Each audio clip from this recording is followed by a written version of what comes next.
manuscripts, blackmail letters, incriminating footage, or anything that might explain why Gene and his wife were being watched, threatened, and ultimately silenced. But inside, they found only oddities.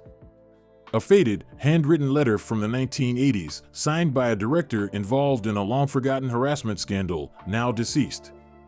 A small notebook detailing covert meetings behind the scenes of major film awards, meetings that no journalist had ever dared to approach. A USB drive simply labeled Nightmare Files. The safe had been untouched since Gene and Betsy's passing, prompting an unnerving question: did the intruder know about it but deliberately leave it behind, or had they been searching for something else entirely? One of the most chilling pieces of evidence the FBI uncovered were the threatening letters Gene Hackman had received in the 6 months leading up to his death.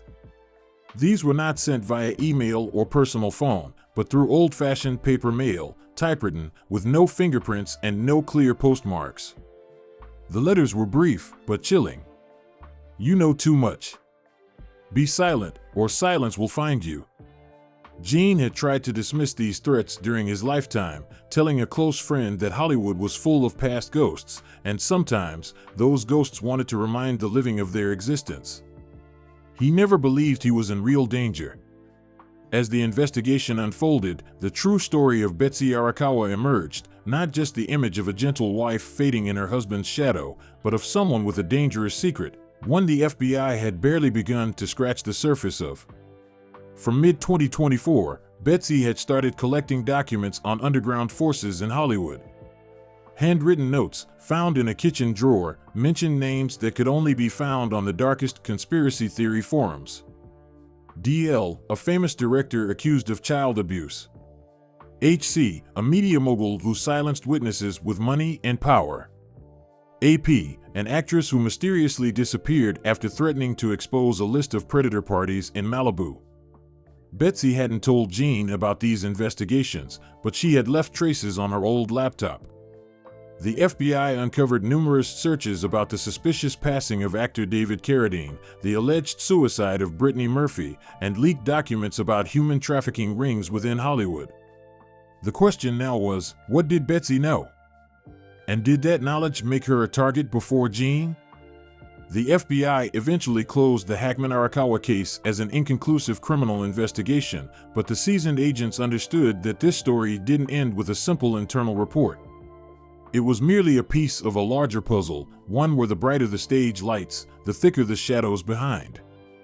Those behind the threatening letters to Gene Hackman may never have revealed themselves, but their marks were etched into the darkest corners of Hollywood. Unsolved disappearances. Bloodstained contracts. Seemingly random passings, but in truth, the conclusion of a perfect silencing chain. The Santa Fe mansion was no longer just a crime scene, it had become an invisible memorial to the souls Hollywood had swallowed. Gene Hackman's handwritten diary, documenting his and Betsy's final days, now lay in the FBI's top-secret archive. The last pages were hurried, with erratic handwriting. They're closing in. I don't know what I did or saw, but they know I know. If anyone finds this notebook, understand that nothing in Hollywood is random. As for the USB drive, what the FBI called the Nightmare Files, no one outside the investigation team had been allowed to view its contents. But according to an anonymous agent, what they saw made even those who had unraveled the NXIVM cult shudder and turn away.